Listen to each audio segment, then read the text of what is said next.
बहू, तुम यह मकान दहेज में तो नहीं लाई थी। धीरे धीरे कदमों से चलती हुई तरुणा जी अपने घर की तरफ बढ़ रही थी। उन्हें इस तरह लंगड़ाते हुए देखकर पड़ोस में रहने वाली सुमन जी ने कहा, अरे भाभी जी, क्या हुआ? लगता है आपके घुटने में दर्द ज्यादा है। हाँ, बुढ़ापे का शरीर है, दर्द तो यूं ही चलता रहता है। दवाइयां लानी थी इसलिए निकल कर गई थी, वरना घर पर आराम ही कर रही थी। तो आप अकेले क्यों गई थी दवाई लेने? अजीत को ले जाती। सुमन जी की बात सुनकर तरुणा जी चुप हो गईं। आखिर कहती भी तो क्या कि बेटा उनके साथ नहीं जाता, पर सुमन जी को तो उनके घर की सारी रामायण पता थी। इसीलिए उन्होंने आगे कुछ नहीं कहा और चुप हो गईं। आखिर बोल बोलकर क्या किसी के दर्द को कुरेदना। तरुणा जी वैसे ही लंगड़ाते हुए अपने घर की तरफ बढ़ गईं। तरुणा जी जैसे ही घर में घुसी, देखा तो उनके कमरे का सामान ऊपर वाले कमरे में शिफ्ट हो रहा था। एक पल के लिए वो सोच में पड़ गई, पर फिर बोली, अरे मेरा सामान ऊपर कहाँ शिफ्ट कर रहे हो? मेरा कमरा तो नीचे है ना? है नहीं था मम्मी जी, हमें उस कमरे की बहुत जरूरत थी, इस कारण से आपका कमरा ऊपर शिफ्ट कर रहे हैं। पर मेरे घुटनों में दर्द रहता है, यूं सीढ़ियां ऊपर नीचे चढ़ना नहीं कर सकती बार बार।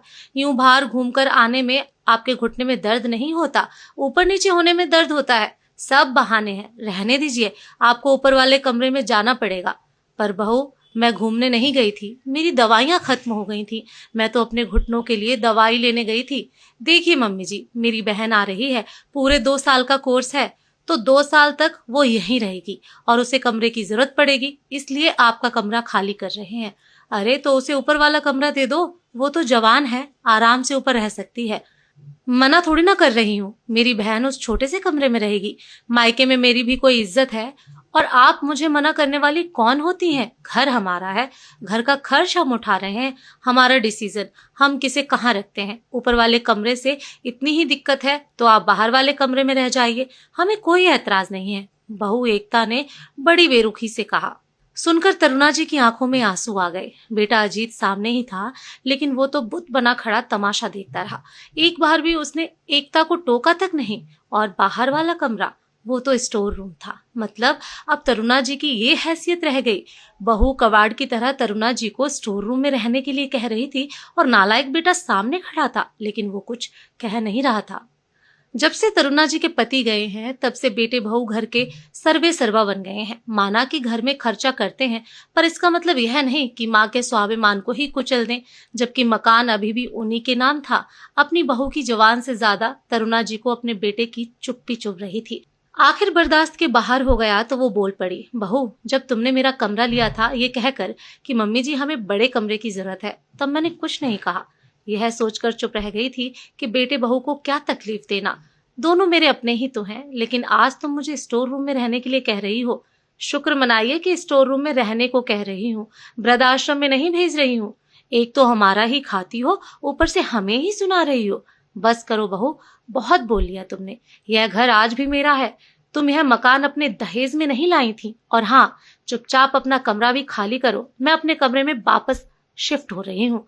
अच्छा, घर का खर्चा हम कर रहे, तो आपकी दो बातें क्यों सुने? आज के बाद करने की जरूरत नहीं है।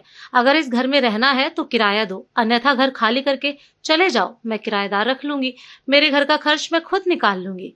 मम्मी, तुम अपने बेटे को इस घर से निकलने के लिए कह रही हो? वाह बेटा, इतनी देर से तेरी बीवी जब बेइज्जती किए जा रही थी, मुझे वृद्धाश्रम छोड़कर आने की बात कर रही थी, तब तुझे सुनाई तक नहीं दे रहा था, और मैंने तुम लोगों से किराया क्या देने के लिए कह दिया, तुम्हें सुनाई देने लगा?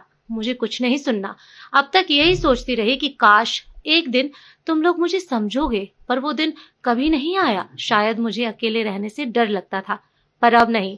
अब यूं बेइज्जत होकर साथ रहने से अच्छा है स्वाभिमान के साथ अकेली ही रहूं। अब जो भी निर्णय लेना है फटाफट लो और कमरा खाली करो, बस। ये सब सुनकर बेटा बहू की हालत खराब हो गई। इतनी जल्दी कहाँ जाएंगे? दोनों फटाफट माँ के पैरों में पड़ गए। हमें माफ कर दो मम्मी, प्लीज हमारे साथ ऐसा मत करो। पर तरुणा जी ने मन पक्का कर लिया था, वे झुकने को तैयार नहीं हुई। निरादर की दी 2 रोटी से तो स्वाभिमान की 1 रोटी भली, और भला काश के इंतजार में जिंदगी क्यों बितानी। और आखिरकार अजीत और एकता उसी घर में ऊपर वाले 2 कमरों में शिफ्ट हुए, और आज भी उसका किराया दे रहे हैं, जबकि नीचे का वो एक कमरा किसी और को तरुणा जी ने किराए पे दे दिया। रही एकता की बहन की, तो वह हॉस्टल में रहकर अपनी पढ़ाई कर रही है। दोस्तों, आपको ये कहानी कैसी लगी कमेंट करके जरूर बताएं। पेज को फॉलो करना ना भूलें। धन्यवाद।